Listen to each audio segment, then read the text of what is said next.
Hop on the bus to Badassville. Fruitful Fridays with Kelly Orchard's Apple a Day and Weekend Vibes. Let's take a bite of some Apple a Day topics. Certifying badasses, one podcast at a time.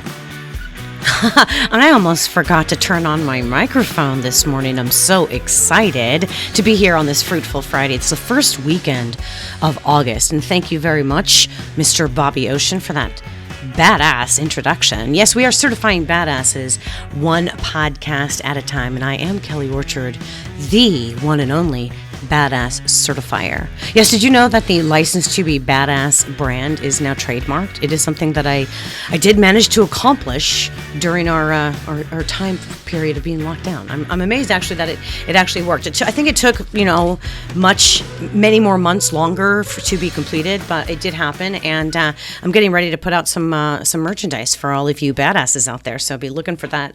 I don't know, coming up soon. There's so many things going on in the world that sometimes doesn't it feel like you just don't have enough time on your hands? Balance is really important. I speak from experience. When I say that I'm living a successfully badass life, that doesn't mean that I don't have problems too. And it doesn't mean that I don't feel sad sometimes or stressed out or a little bit anxious.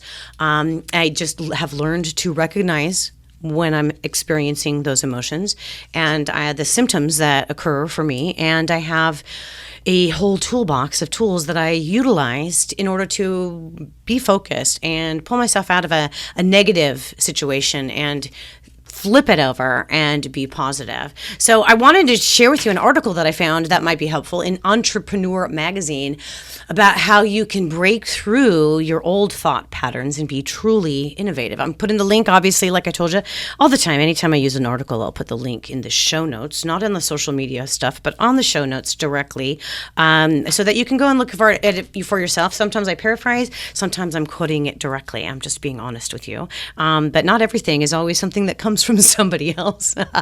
But here's the thing. So this article was talking about somebody who thought he was an expert in his field. He was an experienced software engineer building a product that people actually liked and used. So when he was working on the product, he felt competent and confident. He knew what to expect and how to deliver it.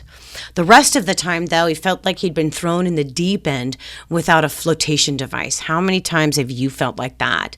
He was doing marketing, operations, finances, and some of the ad hoc design work. I do this stuff too, besides my podcast or my psychotherapy work or creating my badass certification classes. I too have been having to do all of that. And it's like nobody really wants to ask for that to be all of their responsibility, do they?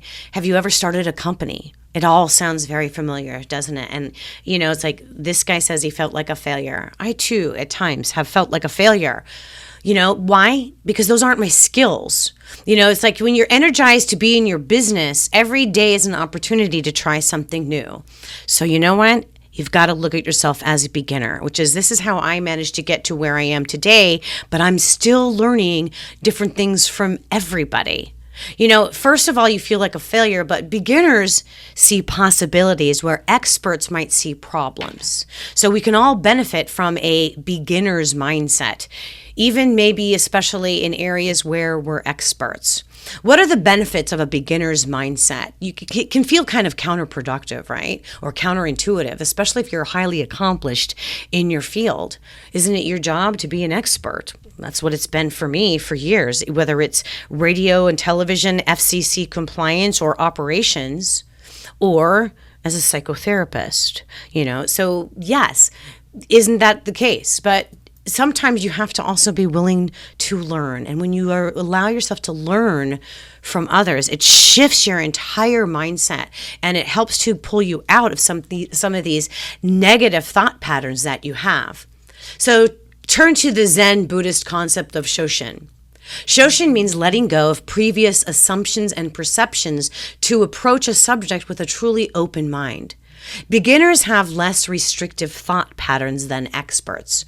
A beginner, for example, would never say, "But this is how we've always done things." Being truly innovative means breaking away from existing models and systems, which means you have to unlearn them. I teach this to my clients all of the time. It's not easy. You forget years or decades of hard-earned experience. How can you do that? What can you do, though, is lead with curiosity. So I'm going to give you a couple of questions. Question your thought patterns and challenge assumptions. First, by identifying them and critiquing them without judgment. What continues to make sense? What is built on historical data that is no longer relevant? You know that this is the foundations of cognitive behavioral therapy, which I practice, promote, and certified in.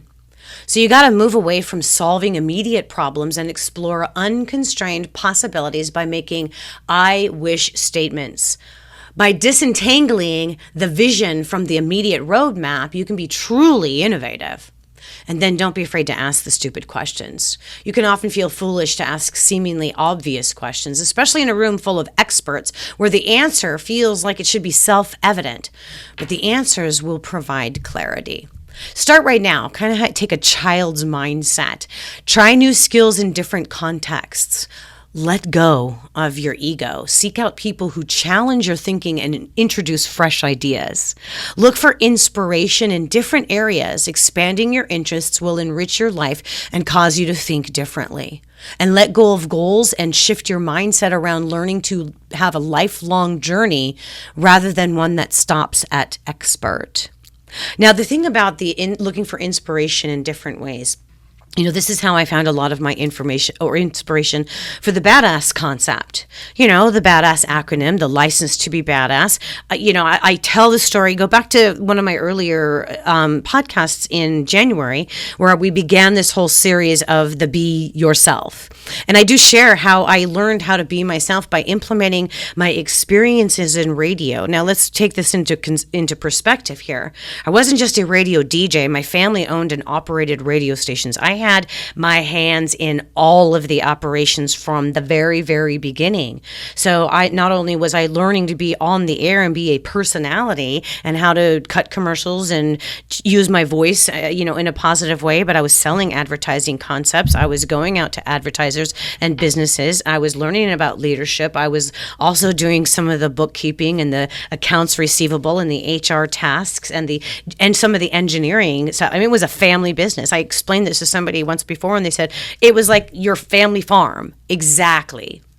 But then when I became a psychotherapist, I couldn't just stay with my radio stuff and learn about what's happening with psychotherapy or in that field of mental health. So as I started to go to conferences of mental health and learning about, different methods and different ideas and concepts that these therapists were coming up with for really effective therapeutic interventions, I started to go back to the radio business and see what was going on with my colleagues in radio. And what do you know? I started to get a different perspective. I was learning differently, and that's how I learned how to implement music in my programs. And I tell my radio stories because, they're entertaining, but it also provides me with the concept that I too had to learn. I too had to step out of my comfort zone in order to learn how to be myself. So on this Fruitful Friday, how does music at work really help with your staff? And we're talking about getting back to work and being yourself. Well, I use music for a lot of things. Now listen, I grew up in radio, so music in the work environment was it was like required. You couldn't help yourself. So, we always had music piped through the building at the radio station. And I remember the first time I worked in somewhere else that didn't do that, and it was odd to me not to have music in the background.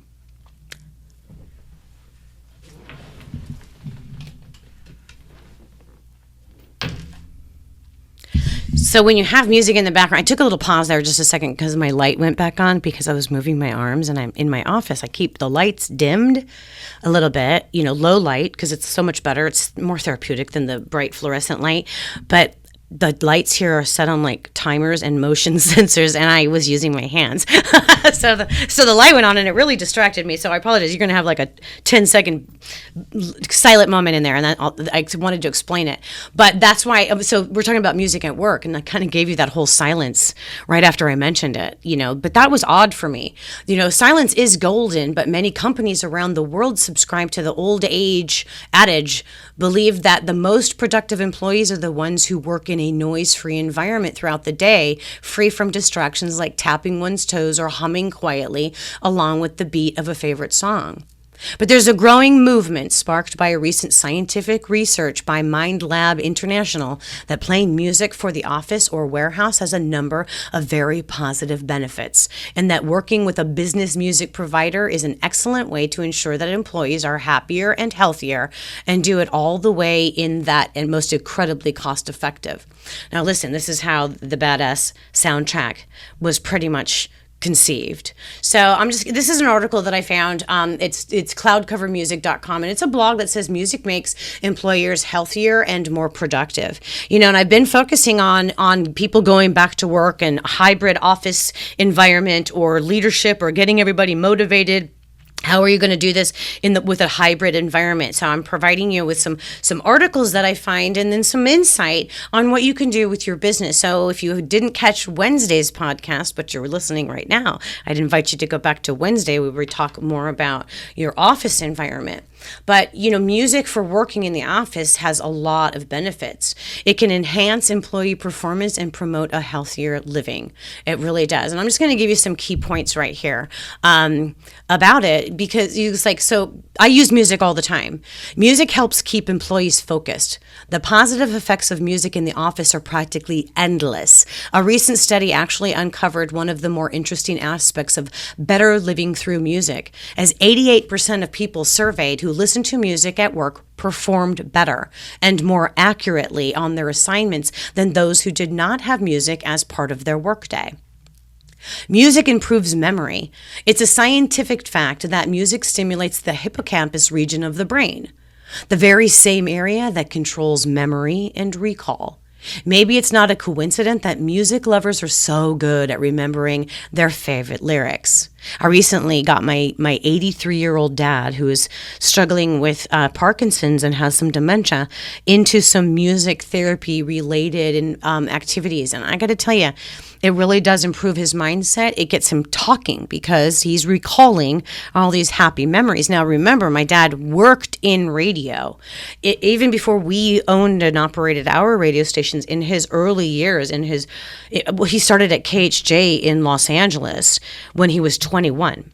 And so, it's like he was around music and in music in his work environment for all of that time. And I swear to you, my dad never suffered depression, never really had any anxiety. He was completely productive and successful, would come up with crazy innovative ideas. And that's why I think, because he worked with music and with creative people. Now he's got some dementia, and we bring him back to the music that he used to actually play on the radio station that he worked at. And it brings up all these happy, warm memories for him. Music can reduce stress and anxiety. If music soothed the savage beast, as the saying goes, certainly it could help Fred and accounting lower his blood pressure during tax season. Classical music, for example, is one of the best ways to help employees unwind from challenges they face outside of the office. I have a really good friend of mine who's God love her, she's the mayor of my village. She's attended 3 of my sort of badass certification classes. Why? Because she actually invested in it as a sponsor. And I love her story because she loves to listen to the blues.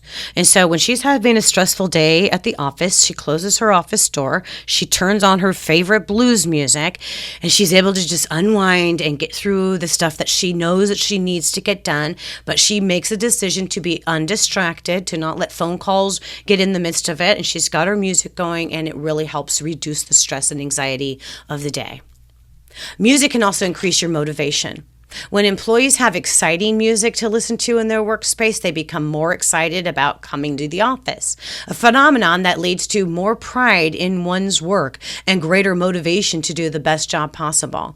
It's kind of like that rock concert effect. You get that whole vibration and that frequency going, and the energy in the room. And I talk about this with heart math. So I have a lot of resources that I've pulled together that not only describe what to do, but then the why to do it and how it's really helping. And in my Badass certification class, I do go more into depth of it. But with heart math, it demonstrates that our hearts have a frequency when they beat. They put out a frequency.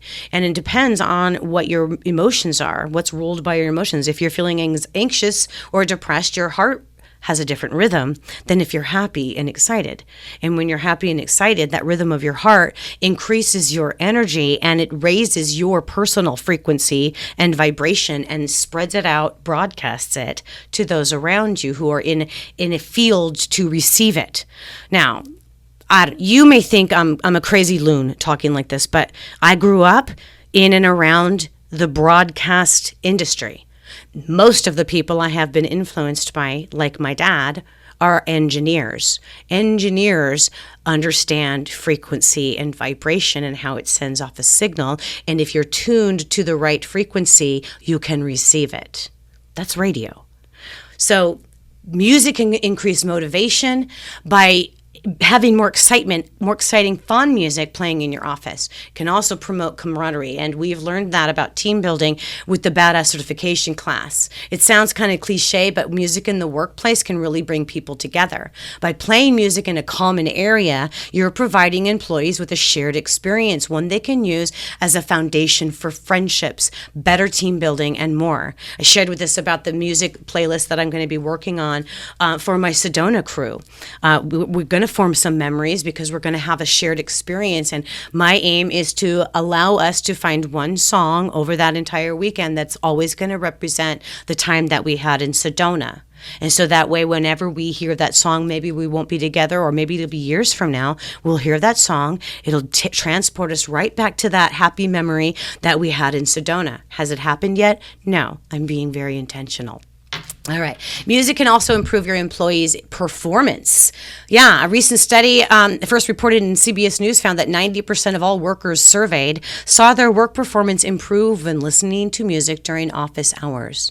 And you know what? That's why I say we're going to flip the format on negativity. Music makes people happier at work. The same survey also found that 61% of those individuals who listened to music at the workplace reported being happier, not just at work, but with life in general. I am a prime example of that. I rediscovered I've always loved music, but I rediscovered some older music a few years ago, which is how the whole Badass certification class and that particular concept was designed. How did I rediscover it? Well, I was listening to some 70s music, and it was stirring up some old memories, and it was at a time period where I was doing some of my own personal grief work over the loss of my brother. And my dad and I were working on some projects together, and the 70s music and talking about our years in radio started stirring up these happy memories and caused me to listen to that music even more, and realizing these songs are my badass soundtrack because they made me feel so good, whether it was confidence or bringing up a memory when I stood up for myself, or stirring up memories where maybe things weren't going so great, but I had some friends that were helping me through it. So music does make you happier. And this is an article that I found. I got the notes in the show link, the link in the show notes. Wow. So that you can check it out. All right. I love this article, and I'm really glad that I found it. But I also know that, music at work can also help you break that old thought pattern. So those are the two articles I wanted to share with you. Remember that music does improve your memory, but it can also help you create memories that will last. It encourages you to think, feel, and act in a certain way. Many people wonder, how does music affect memory? Well, music helps activate the section of the brain responsible for memory and retention, the hippocampus. And that means music can help people trigger happy memories of past experiences. So the License to Be Badass program is designed to give you just the right attitude you need to grow and succeed, and the tools required for perpetual growth to maintain your license to be badass. Are you ready to be licensed to be badass? Well, I'm certifying badasses one podcast at a time. I've pulled together different psychotherapy methods from cognitive behavioral therapy, solution-focused, narrative therapy, and strategic methods to build you a toolbox to help you identify your strengths and grow your confidence. Identify your goals and cultivate positive methods to get there. Weed out what's not working in your life and fertilize and grow what is working. Prune back old behaviors and unrealistic expectations to make way for success. Plant new seeds of personal and professional growth. Create an action plan. Remember, BADASS is an acronym, and the License to be Badass program provides you with videos and worksheets to take you through each course. Gain clarity, competence, and new skills. Learn your true purpose and passion and achieve your ultimate goal. Focus on what's important right now and live intentionally. Being your badass self doesn't just happen overnight. It does take perpetual pruning and work. Throughout this program, you learn that small, persistent steps will allow you to achieve your goals securely. That's why I start with the Badass certification class. We are not slaves to our brain or unhelpful thinking. Think of your car as a brain. It has certain functions. The driver is the mind. It controls the vehicle. So when you change your mind, you change your direction. My program is designed to cause you to practice self-reflection and create a sense of self-awareness with emotional and social intelligence. You want to continue on the journey? All right, now I've got some hope for you on this Fruitful Friday. That's right. These are all this month also on Kelly Orchard's Apple a Day podcast. We're focusing on hope. And when I wanted to answer, what is it that you hope for? When I wanted to answer the question, I found this great article of what hope is in Psychology Today. It can be an instructive to compare hope with optimism and faith. Optimism is a general attitude of hopefulness and that everything will turn out for the better or best. In contrast, hope is more specific. Even a pessimist can be hopeful. And also less passive, more engaged, and more vested. To hope for something is to make a claim about something's significance to us, and so to make a claim about ourselves. There are many things that I hope for, but have learned over time and experience that hope is just that, a claim about something's significance to us, but is oftentimes outside of our personal control. However, don't let go of hope. As actor Christopher Reeves once said, once you choose hope, anything's possible. Hope will connect you with something much greater than yourself. It's a cosmic life force that moves in us as it does in all mankind and all of nature. Allow yourself to feel hopeful right now about whatever it is that you hope for. When we're down and out wanting to give up, there are plenty of people that will encourage us to keep the faith or don't give up hope. Whatever the circumstances are, perhaps they commiserate with your situation because it happened to them too, and the results weren't what they'd hoped for. I've seen this happen in relationships, health matters, financial situations, and job-related crises. Dale Carnegie said, "Most of the important things in the world have been accomplished by people who have kept on trying when there seemed to be no hope at all." When you feel like there is just no hope for your circumstances, whatever it may be encouraged to just accept that even when there seems to be no hope at all, you can still accomplish great things because you kept trying. All right, for this first Friday of August, do you have any plans for the weekend? Okay, to be truthful, I have a few speaking engagements that I need to prepare for, some podcasts to create. I've got my license, my actual psychotherapy license renewal is up, and I've got some continuing education credits that I need to complete. Sometimes working on the weekend is necessary. But balance is necessary too. I've learned this about myself. The sort of work that I do, the podcasts, the writing, helping people with professional and personal development, doesn't feel like work. Just kind of like how my dad, when he was listening to music, playing radio all day, it didn't feel like work. Now, I do enjoy filling my free time with work-related projects. I don't know, I guess that depends. Mostly about my attitude. Right? The B in badass stands for be yourself. I was born with a joyful spirit and the soul of a performer. So thankfully, and with time and process, I discovered speaking and podcasting amplifies my love to write and gives me the opportunity to perform. And I've learned to blend my passions, talents, and purpose into meaningful projects. Would it be more beneficial for me to go to the beach or a winery or on a road trip? Perhaps.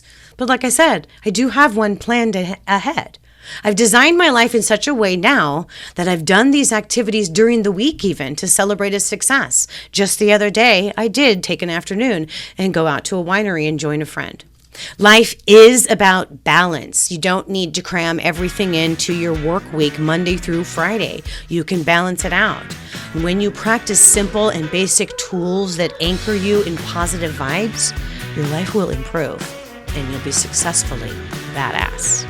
All right, so here's what we learned on today's Fruitful Friday, and I hope you'll share it with your friends. We talked about how music at work can improve, well, basically everything, and how you can break old thought patterns. I like to do it with some of the music-related stuff. We talked about the Badass program a little bit, and then some Apple a Day vibes and some weekend vibes. So I hope that you enjoyed this. Please share this with your friends. More and more people are discovering how to live successfully badass, and I wouldn't want them to miss the bus to Badassville. Mustang Monday. Fast cars, fun chats, and badass business and personal tips from the streets. Driving home a positive message with interviews conducted in Kelly's 2006 Mustang. Remember, you have a free badass ebook coming when you drop in on licensed to be badass.com.